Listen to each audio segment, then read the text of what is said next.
Assalamualaikum warahmatullahi wabarakatuh. Video kali ini kita akan membahas terkait resiko atau telat bayar di UATAS selama lebih dari 1 tahun.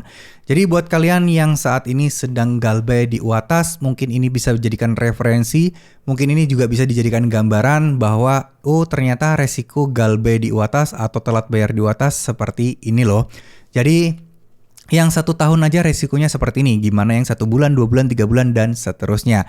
Oke, jadi kita akan pastikan dulu bahwa apa yang kita akan bahas ini benar-benar berdasarkan apa sih sebenarnya pinjol UATAS itu, dan UATAS ini sebenarnya legal atau ilegal sih. Karena itu penting banget, karena solusi atau bagaimana cara mentreatment atau mengatasi masalah UATAS seperti ini adalah ya mengetahui dulu bahwa dia pinjol legal atau UATAS pinjol ilegal. Nah, buat teman-teman yang sekarang mungkin sudah pakai UATAS lama pasti tahu ya kalau UATAS itu sebenarnya adalah pinjol legal, di mana UATAS sudah resmi terdaftar di OJK dan harus mematuhi segala peraturan yang ditetapkan oleh OJK dan juga pemerintah. Nah, sekarang kita sudah tahu UATAS itu adalah pinjol legal. Nah, ada beberapa aspek yang akan kita bahas kali ini, mulai dari resiko denda, terus kemudian resiko penagihan, dari DC lapangan juga, lalu kemudian slik OJK, lalu kemudian bagaimana cara mengatasi masalah-masalah seperti ini, serta gimana sih biar kita bisa bebas dan lolos dari jeratan hutang pinjaman online UATAS. Oke, yang pertama kita akan ngomongin soal denda dulu. Nah, denda di UATAS itu tentu saja kalau teman-teman telat pasti akan kena denda. Nah, sekarang galbay 1 tahun di UATAS itu artinya sudah lama banget. Denda pasti akan menumpuk. Jadi, teman-teman udah tidak perlu lagi pusing soal denda karena denda udah pasti akan mentok. Akan ada maksimalnya.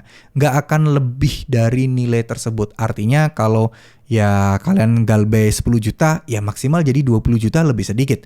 Tapi nggak mungkin jadi langsung 100 juta, nggak mungkin. Ya karena apa? Ada aturan OJK yang harus dipatuhi oleh UATAS. Ya, itu paling penting. Jadi kalau kita misal saat ini sedang galbay dan tidak bisa bayar dan pengen ada gambaran kira-kira utang saya bakal mentok sampai di mana ya, ya anggap aja denda bunga kalian tuh mentok di 100%. Itulah maksimal utang kalian dan nggak akan terus bertambah lagi.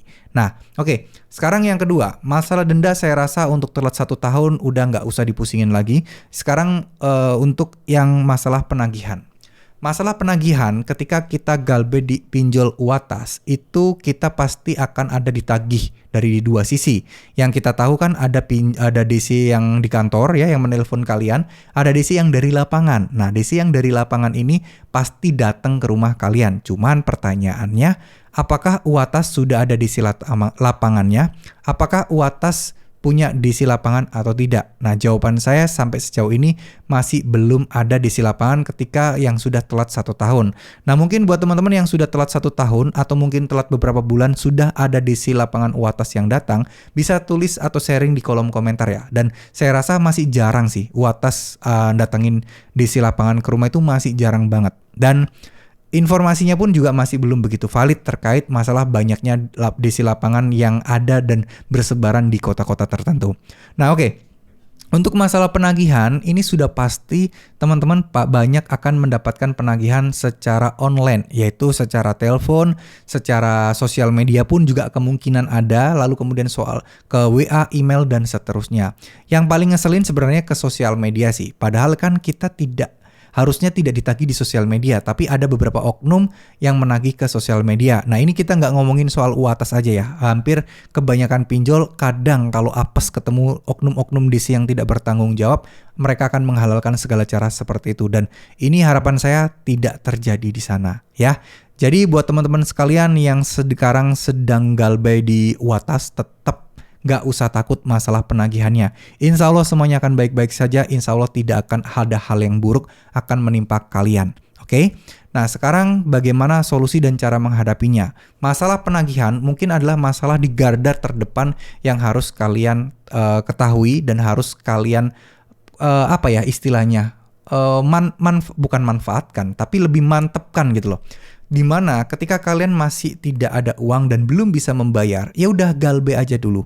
Kalian sadari, kalian ikhlaskan, kalian pahami bahwa oh iya, saya tidak bisa bayar utang ini. Saya akan berusaha untuk lebih baik. Caranya bagaimana? Caranya adalah dengan bekerja dan fokus pada pekerjaan kita. Tapi syaratnya adalah kalian harus hilangkan dulu rasa gelisah, rasa cemas dan panik ke diri kalian. Kalau kalian tidak menghilangkan itu semua, pasti sia-sia apa yang kalian lakukan dan kalian kerjakan. Karena tidak akan bisa maksimal kalau pikiran kalian tidak akan bisa fokus. Masalah pikiran memang sesuatu yang bisa kita kontrol, tapi akan sangat sulit untuk kita atasi. Jalan terbaik tips dari saya adalah dengan memperbanyak ibadah, lebih ke mendekatkan diri sama Allah, itu yang paling baik. Karena di situ kita akan secara tidak langsung lambat laun hati kita akan jadi lebih tenang, lebih pasrah, lebih ikhlas dengan takdir Allah, lebih yakin dengan pertolongan Allah. Itu akan membuat kita akan bisa semakin jauh lebih tenang dan bisa mulai perlahan memperbaiki kehidupan kita. Jadi jangan remehkan doa, jangan remehkan ibadah, karena ini memang tidak akan tiba-tiba langsung memberikan uang di depan mata kalian, tapi setidaknya akan memberikan petunjuk-petunjuk apa yang harus kalian lakukan, apa yang bisa membuat rezeki kalian bertambah atau melimpah, yang bisa menyelesaikan semua masalah pinjol ini.